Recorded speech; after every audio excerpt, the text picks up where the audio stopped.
Welcome everybody. I hope that woke you up today. This is a very special live web series on cybersecurity in schools. This is part one of a three-part series. We thank you for joining us. Of course, this is being streamed out on LinkedIn, YouTube, and Twitter. So I appreciate those. There's 6 of us that have joined us so far, and this will be a very interactive conversation with our expert today. And so I'm going to introduce, without further ado, let's get right to it. Scott Augenbaum is he's a little bit of everything. I'll just tell you that. He's been in the FBI. He's worked with cybercrime divisions before. I heard him first on the stage at HSTI, which is a conference in Hot Springs, Arkansas, and in cybersecurity education. You're thinking there's probably nobody there listening to this guy. He had them eating out of the palm of his hands. He's a great speaker when it comes to cybersecurity. So without further ado, Scott, welcome to the show. How are you doing, sir? Hey, Carl, great to see you again. Yeah, we had to travel all this way virtually just to get here, but I'm glad you're with us. What a great studio. This looks amazing. Thank you. I've done a lot of work on it. Before we get any further into the questions, though, I want to let's ask you this question, Scott, to get us started. What's your background, and why should people care what you have to say around the topic of cybersecurity? Well, Carl, I spent 30 years with the FBI, 25 years as an agent, the majority of my time handling cybercrime investigations. I've been dealing with this since 1998. And let me tell you, from my experiences, I've touched almost 1,000 victims. And let me tell you exactly what I learned. And this is something that really kind of hits people. These are the 4 truths of cybersecurity. And I learned it and I earned it by interviewing almost 1,000 victims, a lot of school districts, nonprofits, Fortune 500 companies. And I want to go through it with you on each one of these. Get Please your do. take on it. Yeah. The first truth of cybersecurity is none of my victims ever expected to be a victim. They didn't think they fit the victim profile. Now, here we are a couple of months ago, we're out in Hot Springs, and I'm sure there was one school district there who probably said, why would the cybercrime criminals want to target me? We're not as big as the biggest school district. Right. Nobody ever expects to be a victim. What do you think about that? I mean, I think that's absolutely true. I mean, the idea we talk a lot about in the SEL world about victim mentality and things like that. But I think generally most of us go through life and not just personally, but also professionally with schools, just thinking, it's not going to be us. We've got some things in place. We've got some filters in place. We should be fine. And we just kind of barrel ahead. And we're not a big district. So, I mean, we don't have a lot of money. We're just a tiny little district, right? Yeah, why would anyone want to target us? And I know there are other people here, maybe not schools. It doesn't matter if you're a small business. It doesn't matter if you're a nonprofit. It doesn't matter if you're a church. The cyber criminals do not care who you are. In their mind, there's no such thing as a threat profile. And you and your family will be targeted. Now, I want you to imagine for a second what it feels like to be a cybercrime victim. And now you contact law enforcement because the cyber criminals have gotten access to your student records, maybe your employee records, maybe if you're a doctor's office, your patient records, maybe they got access to your operating account, they got all your money, or maybe even worse yet, they hit you with ransomware. If you've never been through this, it is a horrible day in your life, which leads me to the second truth. When you contact law enforcement, and God forbid you are a victim, the chances of law enforcement coming in with a magic wand and fixing the problem and getting your money or data back is what, Carl? Close to zero, or is it? It's really hard. Slim, right? Yeah. And people would go to me, well, Scott, what are the chances? Tell me about your success stories. Tell me about your victories. And I have a handful. And if I was a baseball team, you know what my record would be? 4 wins, 997 losses. Wow. That is staggering. When you said 1,000 victims, I was thinking in my head, okay, but there's probably a couple hundred that are that have been okay, but you're only talking a handful. That is nobody, Carl. Nobody is okay. And I'm not dealing with this to scare people. I No, want I you know. to understand what we're thinking about here. So the bad guys are not, so the bad guys get your stuff. And let's say it's worse. Let's say it's your elderly parents for a second. Let's say they socially engineer them, and all of a sudden one of your parents gets a phone call from the IRS saying that unless you pay your taxes, you're going to happen to go to jail. Yep. Unfortunately, a lot of people who are using technology today don't understand that. So, okay, they get your stuff. Now let's go for the third truth about cybersecurity.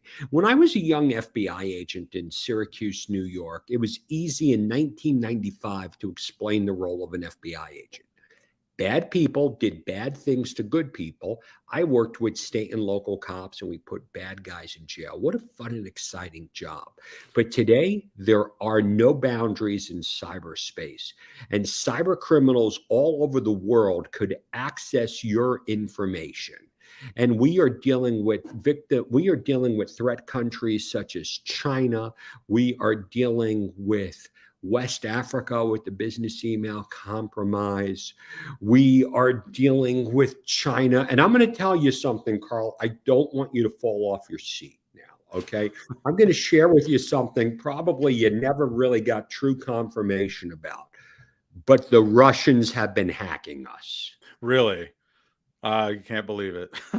Now, I earn the right to be very sarcastic about this, No. and it's not a political No, I thing. know it is. I think it's funny though that that's what's interesting about that, and it's not funny actually, is that the political side of that has almost hazed over the reality of that actually is happening or it has happened, right? And so because Now, now it's become politicized, I think we forgot that's still pretty impactful when you say those words to me. politicized.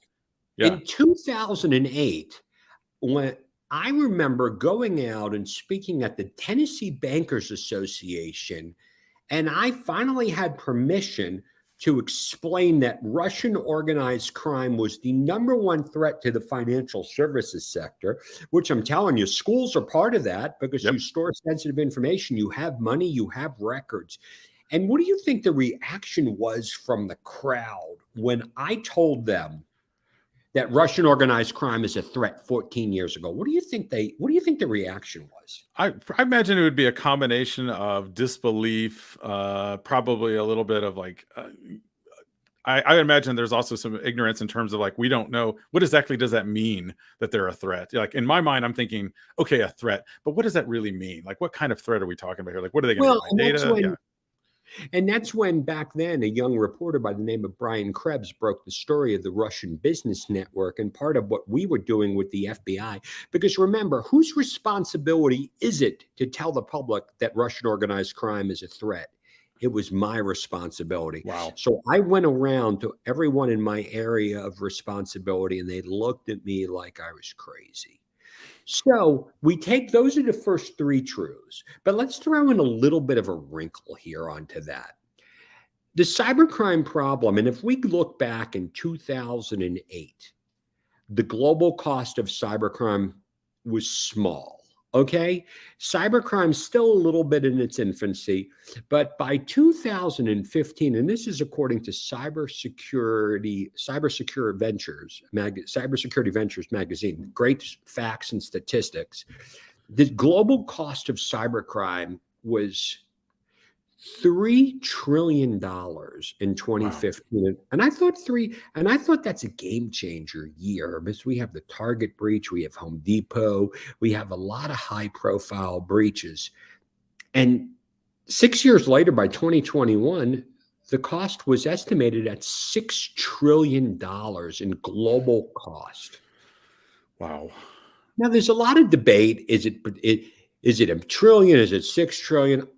It's still a lot.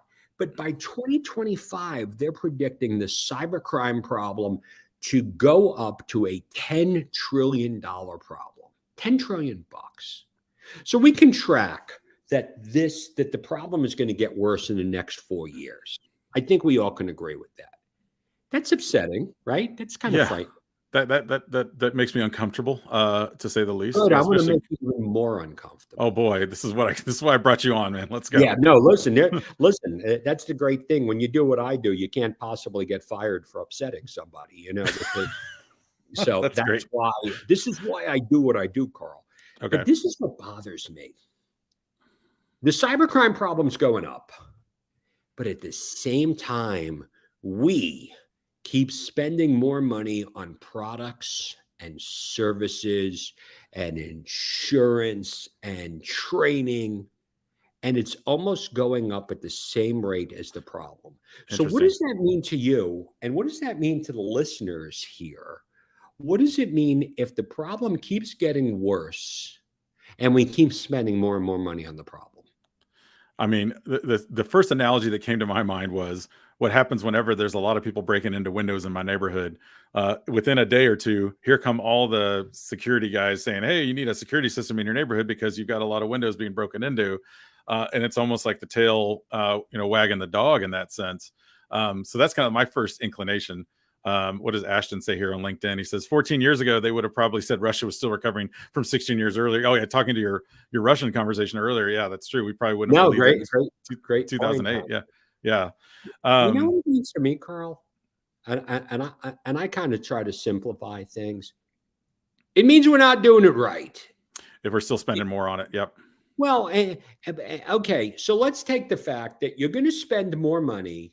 The problem is going to get worse. You're going to contact law enforcement. And I hate to say it, law enforcement's not getting your stuff back. The chances of putting the bad guys in jail is really hard because these countries that we mentioned, even when we were at good political terms with them, it was still impossible to get stuff back. Now, let me make a plug. The FBI and the Secret Service are still doing an amazing job of putting these bad guys in jail. And then when they do, you're still not getting your stuff back. So let me ask you a question. How does that make you feel? And I would love for someone to chime in right now. How does that make you feel that there's a retired FBI agent telling you that the problem is getting worse and nobody's going to jail? Yeah, that makes me very frustrated. Also, almost helpless, I guess, is a word I'm thinking of in my mind. Like almost like throw my arms in the air, like, what are we going to do about it? Ashton throws in here as well that someone's out there capitalizing on the problem, but training isn't really covering the right issues. And you threw in a few other Absolutely. things. Yeah, you said training, you said tools, you said there's all these things that the cyber insurance, right? All of that, and all of those we're spending on, but it's still not addressing the problem. We're still not fixing it or affecting it because we're still raising it at an exponential rate. So that tells me, Yeah. it just makes me, I feel a little helpless when you tell me that, to be Yeah. honest. Frustrated, Yeah. angry. Let me tell you, and this is what happened with me in my career. It happened all the time. The phone would ring just like it happened last night when I got a call from MSP who had a client that was a church. And all of a sudden, they got hit with the business email compromise. Okay. A church. This is Hmm. yesterday. And what happened? Bad guys were able to trick them. The bad guys were able to get over six figures out. Wow. Happened 4 days ago. We're not getting the money back. Nobody's going to jail. Everybody throws their thing up. People go like this to me, Scott, how come you didn't do, how come you can't help us with the FBI? I lived through that for a decade. And I got really depressed.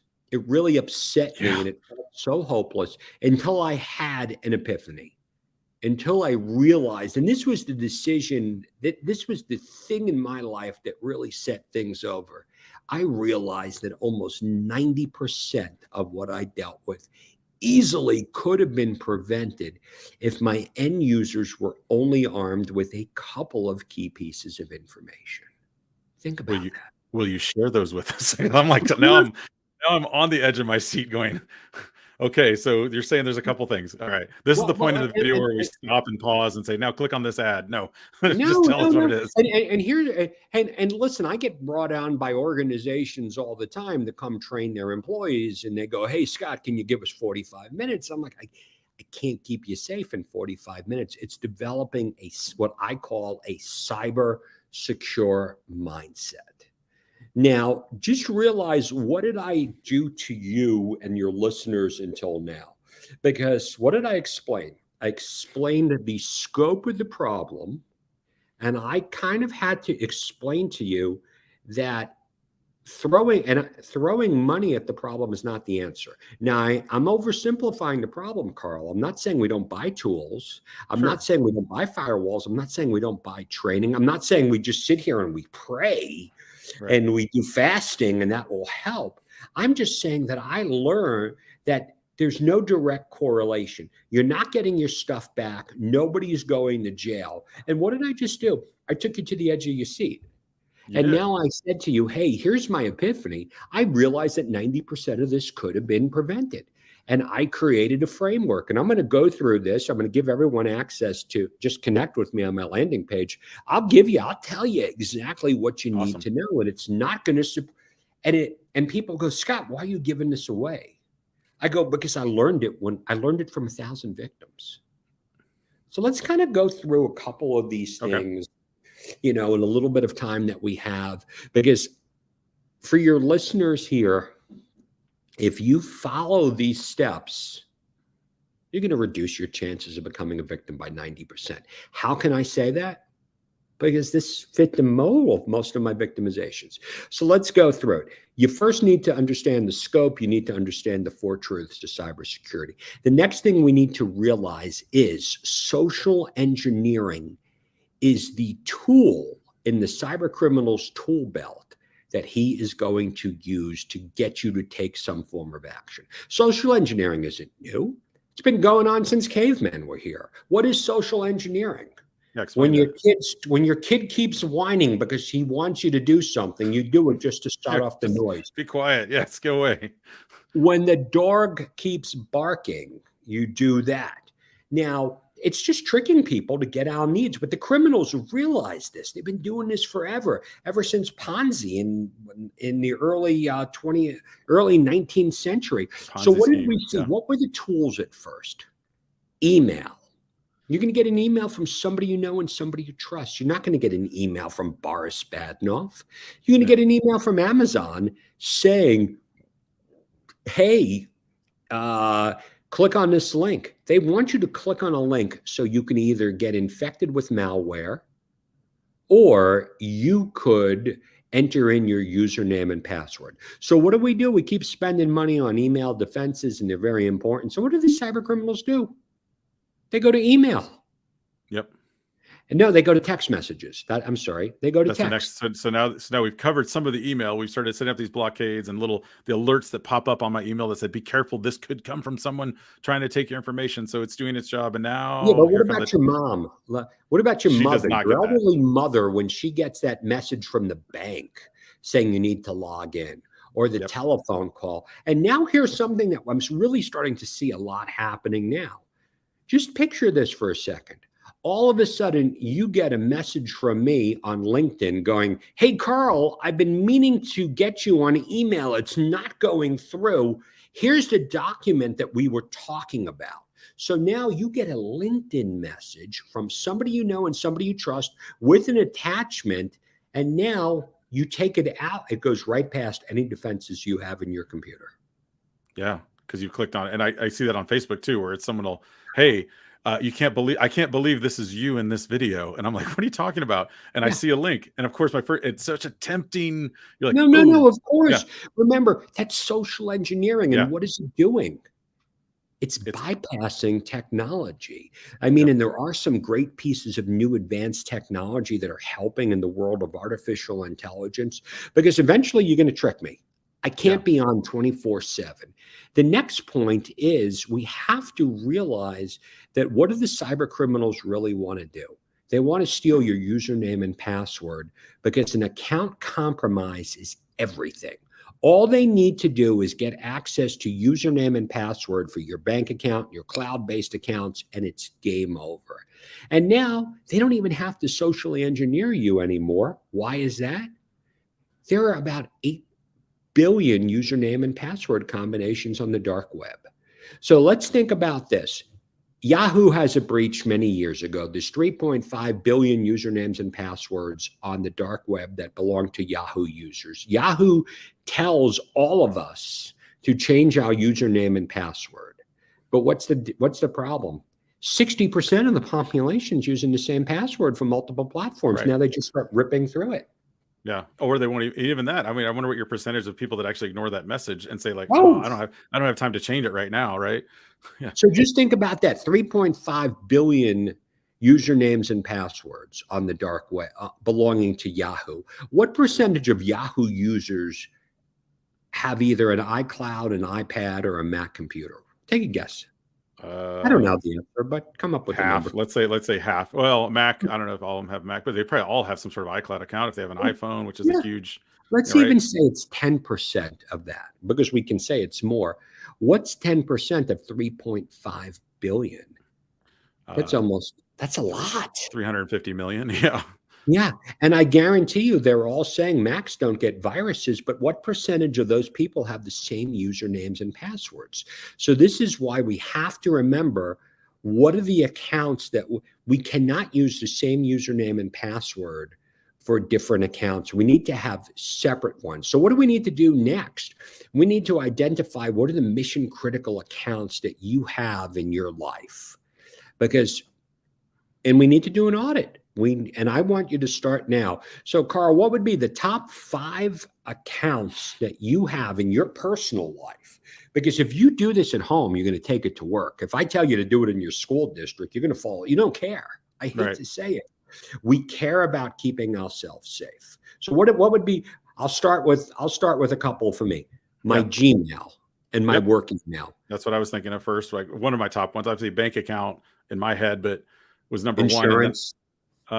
my insurance and bank account are the same. So I'd have to be careful there. That of course has access to both of those then. Yeah, Gmail to me, because it has access to so many documents. Not only that, but everything's third party authentication now where you can just say, if you have a Gmail account, click into this website, use your Gmail Oh, account. here's the Yeah, worst part about Gmail. If they get access. Because what are most of us doing? Unfortunately, by default, Gmail is very, very safe and secure place. The Chrome browser, which a majority of people are using, honestly is a good place to store your usernames and passwords. Because I got hundreds of them. okay. But what happens if the bad guy gets access? If I get access to your Gmail password, you know what I get access to? Your browser. Yeah, because you're logging into the browser. It's a profile in the browser. Yeah, and all And your browser history. Yeah. let's go through another couple of things. I have AT&T. You know what happens if you get my AT&T account? I can see everywhere you've been on your phone, on your 5G, I guess, right? You can now remember for the two-factor authentication we're talking about, we Oh, can yeah. see messages, we can reroute your calls. You're never going to get rid of us. So figure out what are your mission critical accounts. And those accounts are the things we need to protect. Now let's go into a school district for a second. What accounts are school systems using that store sensitive information in the cloud? The cloud's amazing, but nobody's hacking clouds. Nobody's hacking Google. They're Right. stealing the username and password. So what are a couple of things like let's talk about a couple of platforms that the schools might be using. Well, I mean, the student information system is the first one that comes to mind. The SIS, which has access to, of course, all the student data, and then on the other side of that is whatever financial system or financial software they're using to house all the employee data, employee information. Which sometimes in the district I was just working at is both. It's the same platform. Mhm. It belongs to the same company. They do the gradebook. They also do the financial HR side of things. No, yeah, absolutely. So you can start going through it. And when I talk to my clients, I'm like, we need to go through these things here because most people don't know what they need to protect. So let's think about this in a corporate side. A lot of people are using things such as Salesforce. You Yeah. know what happens if I get access to your CRM, your username and password? I get access to everything, your bank account, your cloud storage, anything. So we have to realize that's it. Then we need to make sure that we set up strong passwords because I've had situations where the bad guys, once they would get a password to a information system, they were able to get access to the shared files and withdraw all the information. steal the client, steal the information. So let's say it's a school district. Yeah. And they get access to that because I had family that were involved in schools, and through their portal, they would log in. And now imagine that they're able to get access to the superintendent's email, and they send an email out to all the parents saying, hey, click here for an important message about your school. Oh, yes. Total. They fished him. Yeah. Yeah. Using that account as a, actually using the account too. Cause usually I've seen it where it says on your phone principal name, but when you click on the name, it actually gives you the full email, which is like some gobbledygook at gmail.com. Hey, I need some gift cards for so and so. That's the common one, the phishing scheme. But But now they don't need to. now they can just use the account. Yeah. Now, and that's getting through all, because remember, your spam filter is going to block that. So now what do we need to do? We need to make sure that we set up good passwords, strong passwords. We might need a password manager. And then we need to secure everything because someone will come to me and say, hey, I have a good 25 character password. And I'm like, you got a little too much free time going on. But what happens if I get access to your 25 character password? What happens? Yeah. What is that access now? Now you have, yeah. I get it. That is why, and this is the most important takeaway, you need to use two-factor authentication on every bit of remote access. Now, there's a lot of people here. I'm not going to convince you to be able to do this in your school district or your company. And that's why the intrusion response companies are making so much money. Yeah. Because almost 85% of IR work is being caused by an account compromise, and two-factor authentication, in my opinion, is the simplest and easiest way to do it, and start with all your personal accounts. Can it be defeated? Yeah, probably could, but 90% of the population is not using it. And even if you're doing that, Carl, your third parties aren't doing it. So that means if your school district or your business has two-factor, you do all of these things you got to realize about the business email compromise. Those simple steps that we talked about, social engineering being the weapon of choice. We need to identify our mission critical accounts. Why do we need to identify it? Because there are billions of username and password combinations. I am going to click on a link. I'm going to get an email from somebody I know and somebody I trust. They're going to steal my password to a mission critical account. And the only thing that will prevent them from getting in is hopefully the two-factor authentication. And that is so important. This is an interesting question. You're talking about two-factor, and I think, and Ashton brings up a good point. Thank you, Ashton, by the way, for all the comments. Yes, thank you, Ashton. Yeah, passenger managers like LastPass or Sticky Password. But if your master password is weak, of course, it doesn't matter because they can just access those accounts and get access to everything else. And he says for email links, he always directly goes to the web page. He doesn't actually click on the link. So good tips there as well. It is hard, but let me tell you, you're on your cell phone. Yeah. It's raining out. You just got into a fight with your spouse. Someone's going to send you something. You're going to click on that link. It's just going to happen. It's what we all need to do, but we have to have that cyber secure mindset. We have to be able to go over and through repetition to understand this, because these things that I talked about, and we didn't even cover ransomware. We'll do that again. Yeah, we need you back on. We need to do another one just about ransomware alone. But ransomware is a lot of it's being caused. Now, I can sit here and explain ransomware, but most non-IT people aren't going to get it, except that the delivery mechanism is email. So it comes back in. So if we focus on these different things, that caused 90% of the bad things that I dealt with in my career. Now I'm oversimplifying a lot of things, but now we got to keep this and we got to do the why. So when people go like this to me, Scott, I don't want to do this. You know what I say? All right, don't do it. I don't care. No, honestly. I mean, I can only help people who swim towards me. And if I can't make a convincing argument for you to change your behavior, how much money does anyone need to go out here and spend to stay safe today, Carl? I mean, apparently it's going to be 10 trillion soon. No, but how much do any of our listeners have to do? You just had the FBI guy tell you. Really, this. Hardly any, because you're just talking about, at this point, it's stuff that we should be doing. Two-factor authentication should be enabled, right? The social engineering part of it is just, that has a little bit of an aspect of training, right? being aware, like you were saying, being aware of what's coming at you. Don't just click on links in email. So there's some training aspects there. So some of it is tools and some of it is training, like you said. But if those two things take care of 90% of my problems, then I'm at least giving myself a fighting chance against Well, all and these that's things. what we should do. I mean, if you want to eliminate all risk, get off the internet. I'm not Well, willing to sure. do that. No, we're I not going to am do not that. willing to do that, but it's a lot easier for a small business or a small municipality to figure these things out. You do have a fighting chance, but when there's so much noise and you don't know what to do, and this is what I tell people we have to do and we have to start focusing on. And I'm going to give you my landing page, which is Yeah. cybersecuremindset.com. And if you go to my landing page now and just I will just send me your email and I will provide you with a copy of my framework. So you will have all of this information. Also include the business email compromise and ransomware protection guide from 2015. I'm the only guy, Carl, who can get away with handing out a 7-year-old document. You want to know why I hand out a 7-year-old document? To Why's that? explain that the mitigation strategies are still the same today. And I wrote a book called The Secret to Cybersecurity. And if you're looking to read a good book by an FBI agent who saved the day and put a lot of bad guys in jail, don't read my book. I'm not your guy. Okay. And the only reason you should get the book is for the 2 chapters in the book, one about keeping your kids safe and one about keeping your elderly parents safe.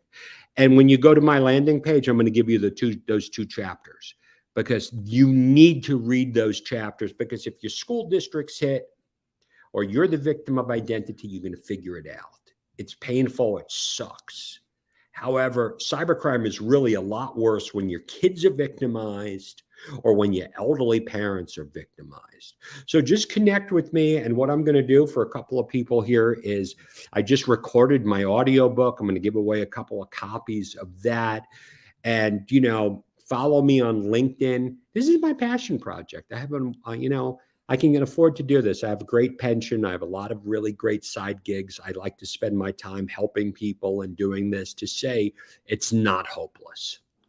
Well, you've helped me a lot today, Scott. I'm gonna once I get off this call, I'm like cleaning out all my stuff, making sure everything's clean. I'm usually pretty cyber secure, but I love what you said about your book, particularly the fact that it can be 7 years old, because it is that mindset. That last word is so important. And I think that that'll transcend any of the new future things that are coming our way. As long as we have that mindset to continually be working on those skills, that's going to be so much powerful. So thank you for joining us today, Scott. Follow him on LinkedIn, everybody. You see the link kind of scrolling across the bottom of the screen there. That's cybersecuremindset.com. I'm on there right now, checking it out. Thanks, Scott. Carl, thank you. This was a lot of fun, and I can't wait to work with you on some other future projects. This was a great time today. That's right. I'll see you at Future Ready Schools. Like next week, we're doing a work with CTOs next Thursday, actually, Future Ready Schools. So super excited. Now I have to figure out how to get this message into 10 minutes. 10 minutes. Good luck. All right, everybody. I'm going to let Scott go for a second there. But before we head out, I just want to share a couple of things with you. We do have a couple of events coming up still. So this is just day one.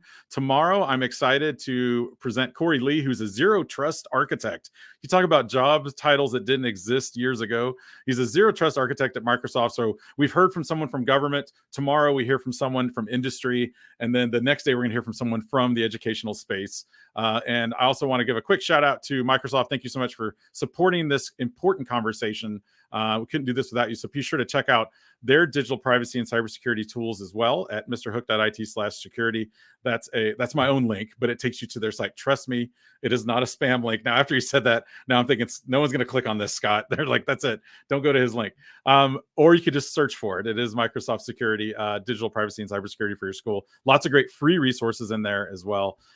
Thank you guys so much for joining us today. This has been Cybersecurity in Schools. We'll see you same time tomorrow on LinkedIn, YouTube, and Twitter. Have a great day.